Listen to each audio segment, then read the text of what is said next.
있습니다. 민수기 우리 7장 주제로 참된 제목은 뭐냐면 참된 헌신은 무엇이 동반된다 이렇게 하려고 하는데, 여러분이 계속해서 12절 첫째 날부터 쭉 읽었을 때 반복되어서 나오는 단어 하나가 있습니다. 거기에 괄호 넣기를 하면 됩니다. 참된 헌신은 무엇이 동반된다?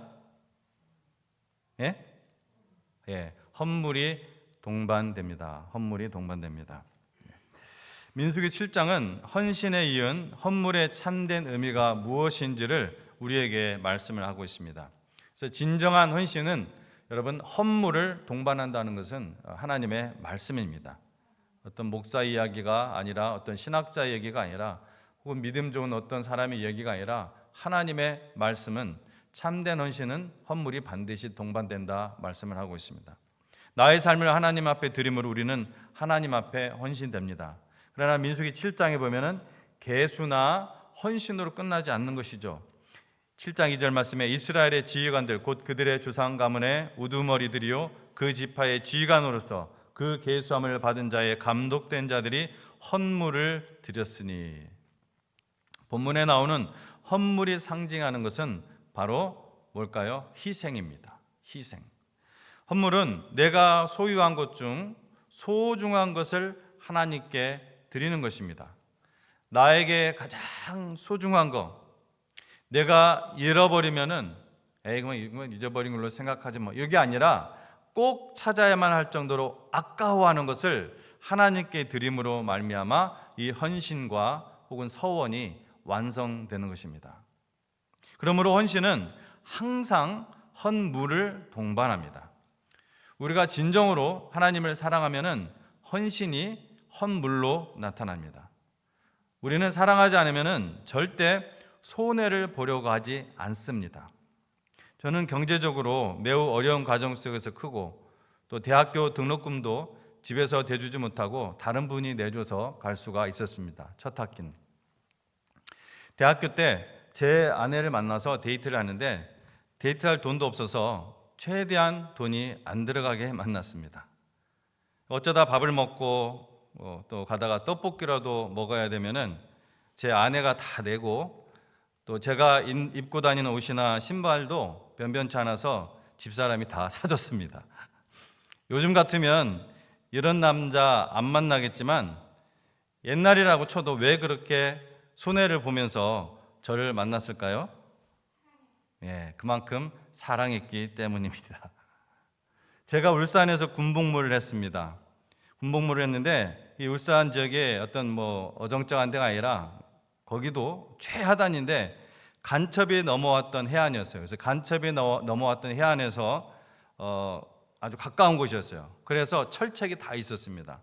해안 철책 근무를 매일 섰는데 그 일반적으로 나오는 그 군인 월급에 생명수당이 따로 한 달에 3,000원씩 더 나왔었습니다. 그런데 다른 사람들 외박이나 휴가 나가서 혹은 점심시간에 매점 PX 가서 깻잎 한 장이라도 거기다 더 사 먹고 참 할 때 그 돈이 짭짤하게 쓰였어요. 근데 그것을 저는 꼬박꼬박 모아서 18금으로 예쁜 반지를 만들어서 마지막 제가 휴가 나왔을 때 집사람에게 제가 끼워줬습니다. 프로포즈 아닌 프로포즈를 했어요. 제가 처음으로 조금 값 나가는 것을 선물을 했습니다. 저희는 결혼 반지를 할 돈도 없이 결혼을 해서 결국 그것이 결혼 반지가 되었습니다. 제 아내가 지금도 끼고 있는 반지가 바로 그 반지입니다. 저라고 해서 외박 나가서 휴가 나와서 그 돈 쓰고 싶지 않았겠어요? 안 그래도 돈이 없는데. 제가 왜 그렇게 소중한 생명수당을 반지를 만드는 데 썼겠어요? 사랑했기 때문이죠. 사랑했기 때문이죠. 여러분, 헌물은 기꺼이, 아니 오히려 즐겁게 손해를 보는 것입니다. 그러므로 헌물이 없는 헌신은 거짓 헌신입니다. 거짓 사랑입니다. 이렇게 헌신과 헌물은 결코 갈라놓을 수가 없습니다. 헌신을 말로만 하면은 말만 많아집니다. 헌물 대신 말을 많이 하게 돼 있어요. 헌물을 못하니까. 말로는 얼마나 헌신을 잘하는지 몰라요. 얼마나 변명도 잘하는지 몰라요. 너무나 합리적인 변명들입니다. 여러분, 헌신의 모범은 누구죠? 하나님이십니다. 하나님이 우리를 위해서 헌신하셨습니다. 하나님의 헌신이 바로 예수님입니다.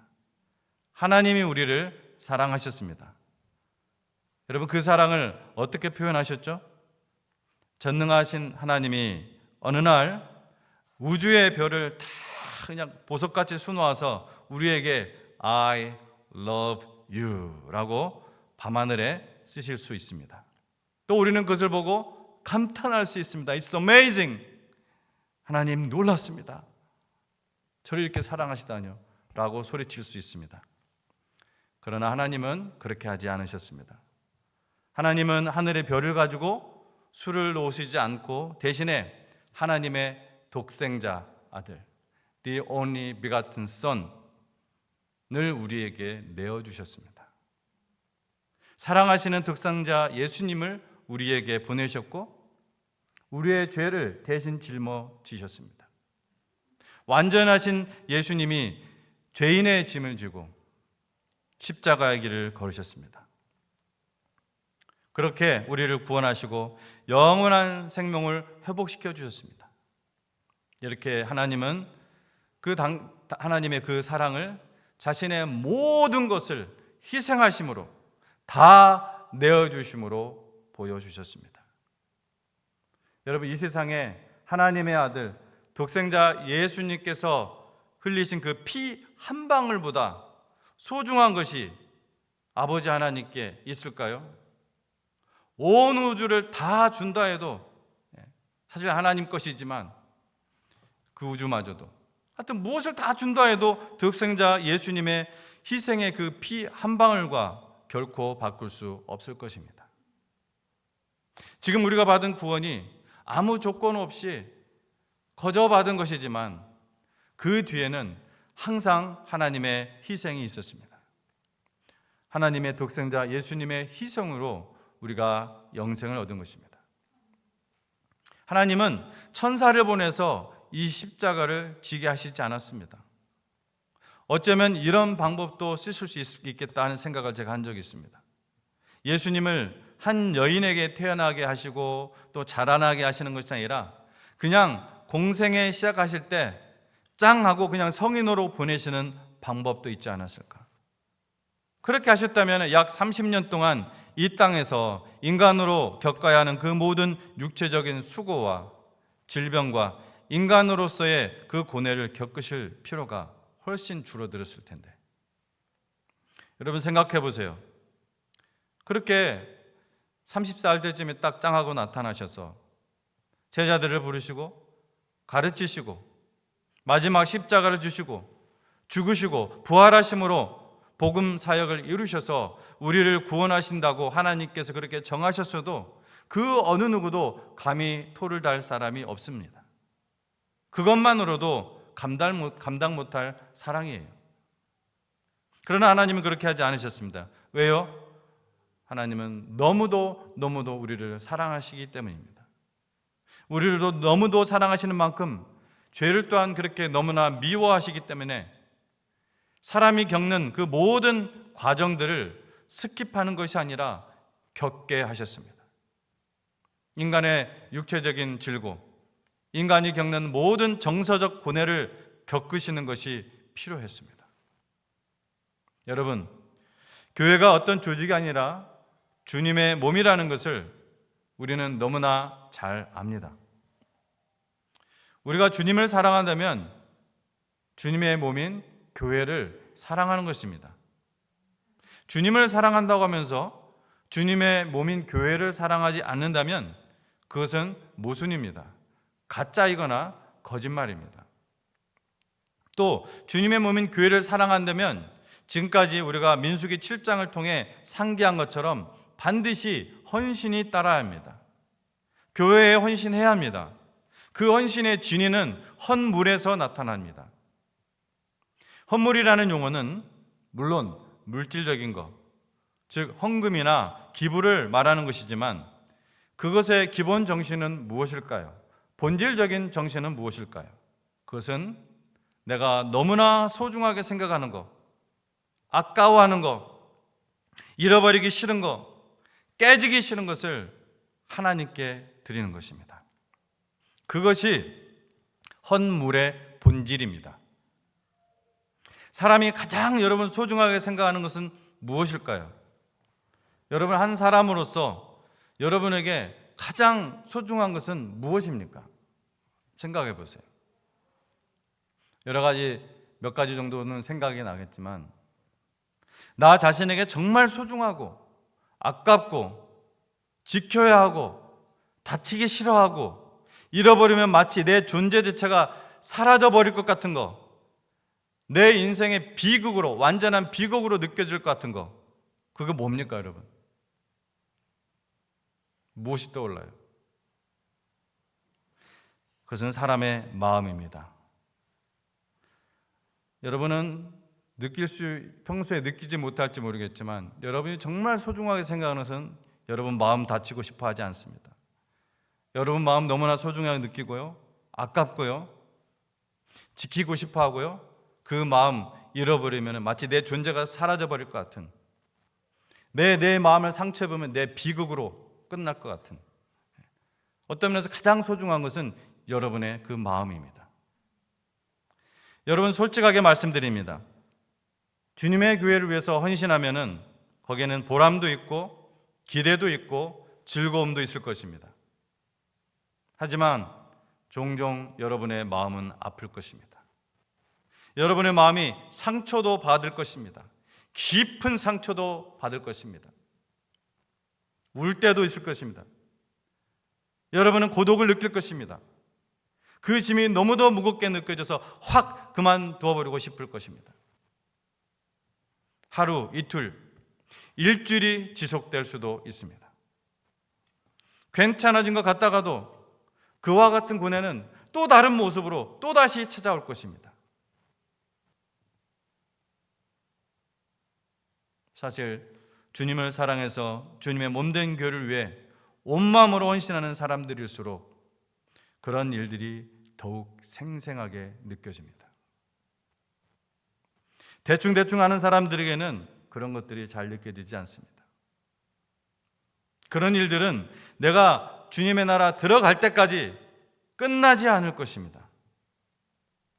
다만 내가 얼마나 그 고뇌들을 잘 극복하느냐, 그것만 달라질 것입니다. 그런데 여러분, 그것이 바로 저와 여러분의 상급이라는 것을 믿으시기 바랍니다. 기억하시기 바랍니다. 그것을 망각하게 하려는 마귀를 물리치고 자꾸 기억해내시기 바랍니다. 의도적으로. 그것이 하나님의 말씀이기 때문에. 주님을 사랑하여 주님께 헌신하는 사람들이 겪는 그 모든 일들을 뚫고 지나가는 것이 그 자체가 우리의 상급입니다. 믿으시기 바랍니다. 이것을 이 3일 저녁에 나오신 분들, 주님을 정말 사랑해서 온 마음으로 헌신하기 원하시는 분들, 여러분 기억하시기 바랍니다. 주님을 사랑하여 온 마음으로 헌신하여 온갖 고뇌와 고독을 지나가시는 분들, 지칠 정도로 내면적으로 싸우시는 분들, 여러분은 용감한 용사들입니다. 그런 것이 싫어서, 그런 과정을 절대 겪고 싶지 않아서 반쪽 헌신을 하시는 분들, 즉 책임은 맡기 싫어하고 다만 몰래 봉사만 하겠다는 분들이 결코 받지 못할 영원한 상급을 여러분은 받을 것입니다. 그러니 저는 오히려 여러분에게 예수님의 이름으로 도전하고 격려합니다. 믿음으로 이겨내십시오. 적응하십시오. 말씀과 기도로 대응하십시오. 우리의 씨름은 혈과 육을 상대하는 것이 아니라 통치자들과 권세자들과 이 어둠의 세상 권세자들과 하늘에 있는 악한 영들을 상대하는 것이라는 것을 기억하시기 바랍니다. 주님은 다 아십니다. 주님은 다 보고 계십니다. 그리고 주님께서는 내 원수의 목전에서 친히 상을 차려주시고 내 머리에 기름을 부으셨습니다. 내 잔이 넘칠 것입니다 라고 고백한 다윗의 그 시를 여러분은 찬양으로 올려드릴 수 있을 것입니다. 나는 당신을 정말 사랑해. 나는 정말 당신을 사랑해 하고 헤어질 때 내년 이맘때쯤 만나 하는 사랑은 없습니다. 사랑은 전국체전이나 정기총회가 아닙니다. 사랑은 그냥 일상의 헌신입니다. 그 일상의 헌신에는 반드시 손해로 여기지 않는 헌물, 지금까지 말한 그 헌물의 그 기본 정신이, 그 핵심적인 본질적인 정신이 동반됩니다. 너무나 지키고 싶어하고 다치고 싶어하지 않고 보호하고 싶어하고 어떤 것과도 바꾸고 싶지 않은 그것을 온전히 드리는 것이 동반됩니다. 그리고 하나님께 그렇게 드리는 온전한 헌신은 당신의 영원한 상급이 될 것입니다. 기도하겠습니다.